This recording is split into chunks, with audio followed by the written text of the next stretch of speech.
ഈ വീഡിയോയിൽ ഇസ്ലാം വിമർശകൻ എന്ന് സ്വയം അവകാശപ്പെടുന്ന ഇയാൾ പ്രവാചകൻ മുഹമ്മദ് നബിക്ക് ഹിറാ ഗുഹയിൽ വച്ചുണ്ടായ ദിവ്യബോധനത്തെ കേവലം ഒരു മാനസിക അസ്വാസ്ഥ്യമായി ചിത്രീകരിക്കാനാണ് ശ്രമിക്കുന്നത്. ഇന്ന് പ്രവാചകൻ മുഹമ്മദ് നബി ജീവിച്ചിരുന്നെങ്കിൽ ഇത്തരമൊരനുഭവം ഉണ്ടാകുമ്പോൾ ആളുകൾ അയാളെ ഭ്രാന്താശുപത്രിയിൽ കൊണ്ടുപോകുമായിരുന്നുവെന്നും അവിടെ ചികിത്സ നൽകുമായിരുന്നുവെന്നും ഇയാൾ പരിഹാസരൂപേണ പറഞ്ഞുവെക്കുന്നു. ഒരു വ്യക്തിക്ക് മാനസിക പ്രശ്നമുണ്ടാകുമ്പോൾ അദ്ദേഹം സമൂഹത്തിന് നൽകുന്ന സംഭാവനകളും ഒരു നാഗരികതയ്ക്ക് അടിത്തറയിട്ട പ്രവാചകൻ മുഹമ്മദ് നബി നൽകിയ അധ്യാപനങ്ങളും തമ്മിലുള്ള അന്തരം തിരിച്ചറിയാൻ കഴിയാത്ത വിധം ഇയാളുടെ യുക്തി മരവിച്ചു പോയിരിക്കുന്നുവെന്നാണ് ഇതിലൂടെ വ്യക്തമാകുന്നത്. ഡോക്ടറായതുകൊണ്ട് പറയാണ്, ഹോമിയോ ഡോക്ടറാണെങ്കിൽ ഇതൊക്കെ നമുക്ക് പറയാലോ. ഇത് മുഴുവൻ കേട്ടു. അപ്പൊ മുഹമ്മദ് നബി ഇന്നാണ് ജീവിച്ചിരിക്കണമെന്നുണ്ടെങ്കിൽ ഇവിടെ ഇയാൾ പറയുന്ന യുക്തി പരിശോധിച്ചാൽ വലിയ വൈരുദ്ധ്യങ്ങൾ കാണാൻ സാധിക്കും. ഹിറാ ഗുഹയിൽ വെച്ചുണ്ടായ ആ അനുഭവത്തെ ഇയാൾ ഒരു രോഗാവസ്ഥയായി മുദ്രകുത്തുമ്പോൾ അതിലൂടെ പ്രവാചകൻ മുഹമ്മദ് നബി ലോകത്തിന് നൽകിയ കാര്യങ്ങൾ എന്താണെന്ന് ഇയാൾ വിസ്മരിക്കുന്നു.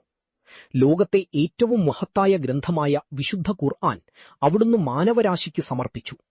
സദാചാരവും നിയമസംഹിതകളും ശാസ്ത്രീയമായ ഉൾക്കാഴ്ചകളും ഉൾക്കൊള്ളുന്ന ഒരു പരിഷ്കൃത സമൂഹത്തെ അവിടുന്ന് വളർത്തിയെടുത്തു.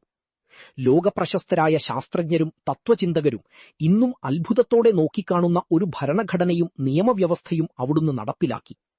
ഒരു മാനസിക രോഗിയായ വ്യക്തിക്ക് ചിതറിപ്പോകാത്ത ആശയങ്ങളുമായി ഒരു ലോകമഹായുദ്ധത്തെയോ അല്ലെങ്കിൽ ഒരു സാമ്രാജ്യത്തെയോ നയിക്കാനോ ലോകം കണ്ട ഏറ്റവും വലിയ വിപ്ലവം സൃഷ്ടിക്കാനോ കഴിയില്ല എന്നത് സാമാന്യ ബുദ്ധിക്ക് നിരക്കുന്ന കാര്യമാണ്. ഇയാളുടെ മുൻകാല പ്രസ്താവനകൾ പരിശോധിക്കുമ്പോൾ ഇയാൾക്കൊരു വ്യക്തമായ നിലപാടില്ലെന്ന് മനസ്സിലാക്കാം. ഒരിടത്ത് ശാസ്ത്രീയമായ തെളിവുകളെക്കുറിച്ച് സംസാരിക്കുന്ന ഇയാൾ ഗാസയിൽ നടക്കുന്ന ക്രൂരതകളെയും പട്ടിണിയെയും കുറിച്ചുള്ള വ്യക്തമായ തെളിവുകൾ പുറത്തുവരുമ്പോൾ അത് ഹമാസിന്റെ പ്രചാരണം മാത്രമാണെന്ന് പറഞ്ഞു പുട്ടിയടിക്കാൻ ശ്രമിക്കാറുണ്ട്. സ്വന്തം താൽപര്യങ്ങൾക്ക് വിരുദ്ധമായ വസ്തുതകൾ വരുമ്പോൾ അതിനെ തള്ളിക്കളയുന്ന ഇയാൾക്ക് ഒരു മഹാനായ പ്രവാചകന്റെ ജീവിതത്തെക്കുറിച്ച് വിധി പ്രസ്താവിക്കാൻ എന്ത് യോഗ്യതയാണുള്ളത്? മുൻപ് ഹോമിയോപ്പതിയെ പിന്തുണയ്ക്കുകയും പിന്നീട് അത് കപടശാസ്ത്രമാണെന്ന് പറയുകയും ചെയ്ത ഇയാൾ തന്റെ പഴയ തെറ്റുകളെ ഒരു ഡോക്ടർ എന്ന പദവി ഉപയോഗിച്ച് മറയ്ക്കാനാണ് ശ്രമിക്കുന്നത്. വിശുദ്ധ ഖുർആൻ തന്നെ ഇത്തരത്തിലുള്ള വിമർശനങ്ങൾ അന്നുയർന്നു വന്നപ്പോൾ മറുപടി നൽകിയിട്ടുണ്ട്. സൂറത്തുൻ നജ്മിലെ 2 മുതൽ 4 വരെയുള്ള വചനങ്ങളിൽ അള്ളാഹു ഇപ്രകാരം പറയുന്നു: നിങ്ങളുടെ ഈ കൂട്ടുകാരൻ വഴിപിഴച്ചു പോയിട്ടില്ല. അദ്ദേഹം തെറ്റായ പാതയിലുമല്ല. അദ്ദേഹം സ്വന്തം ഇഷ്ടപ്രകാരം സംസാരിക്കുന്നുമില്ല. അത് അദ്ദേഹത്തിന് നൽകപ്പെടുന്ന ദിവ്യ സന്ദേശം മാത്രമാകുന്നു. ഈ വചനങ്ങളിൽ നിന്നു തന്നെ പ്രവാചകൻ മുഹമ്മദ് നബിയുടെ മാനസികാരോഗ്യം അള്ളാഹു അസന്നിഗ്ധമായി സാക്ഷ്യപ്പെടുത്തുന്നുണ്ട്.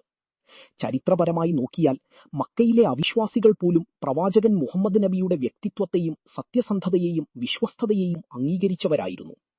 അൽ അമീൻ അഥവാ വിശ്വസ്തൻ എന്നാണ് അവർ അവിടുത്തെ വിളിച്ചിരുന്നത്. ഇനി നമുക്ക് ഇയാളുടെ തന്നെ ലോകവീക്ഷണത്തിലേക്ക് വരാം. നിരീശ്വരവാദിയായ ഇയാളുടെ കാഴ്ചപ്പാടിൽ മനുഷ്യന്റെ ചിന്തകളും വികാരങ്ങളും തലച്ചോറിലെ ചില രാസപ്രവർത്തനങ്ങൾ മാത്രമാണ്. അങ്ങനെയാണെങ്കിൽ ഇയാൾ ഇപ്പോൾ നടത്തുന്ന ഈ വിമർശനവും വെറും രാസപ്രവർത്തനങ്ങളുടെ ഫലമല്ലേ? അന്ധമായ ഭൗതിക ശക്തികളുടെ സ്വാധീനത്താൽ ഇയാളുടെ തലച്ചോറിൽ നടക്കുന്ന ഇത്തരം പ്രവർത്തനങ്ങൾക്ക് എന്ത് സത്യസന്ധതയാണുള്ളത്? ഇയാൾ പറയുന്ന യുക്തിയനുസരിച്ച് ഇയാൾ കാണുന്ന ലോകവും ഇയാളുടെ ഈ പ്രസംഗവും ഒരു മിഥ്യയാകേണ്ടി വരും. പ്രവാചകന്റെ അനുഭവത്തെ ഭ്രമം എന്ന് വിളിക്കുന്ന ഇയാൾക്ക് സ്വന്തം ബോധമനസ്സ് ഒരു മിഥ്യയല്ലെന്ന് തെളിയിക്കാൻ സാധിക്കുമോ? മതമില്ലാത്ത ഒരു ലോകത്ത് ശരിയും തെറ്റും എന്നൊന്നില്ലെന്നും കരുത്തുള്ളവൻ ദുർബലനെ അടിച്ചമർത്തുന്നതാണ് പ്രകൃതി നിയമമെന്നും വിശ്വസിക്കുന്ന ഇയാൾക്ക് ഏതെങ്കിലും ധാർമ്മികതയുടെ പേരിൽ ഇസ്ലാമിനെ വിമർശിക്കാൻ അവകാശമില്ല. തന്റെ രാഷ്ട്രീയ താൽപര്യങ്ങൾക്കായി ഇസ്ലാമിനെ വളച്ചൊടിച്ചാക്രമിക്കുന്ന ഇത്തരം ആളുകളുടെ പൊള്ളത്തരങ്ങൾ തുറന്നു കാണിക്കേണ്ടത് നീതി ആഗ്രഹിക്കുന്ന ഏതൊരു മനുഷ്യന്റെയും കടമയാണ്.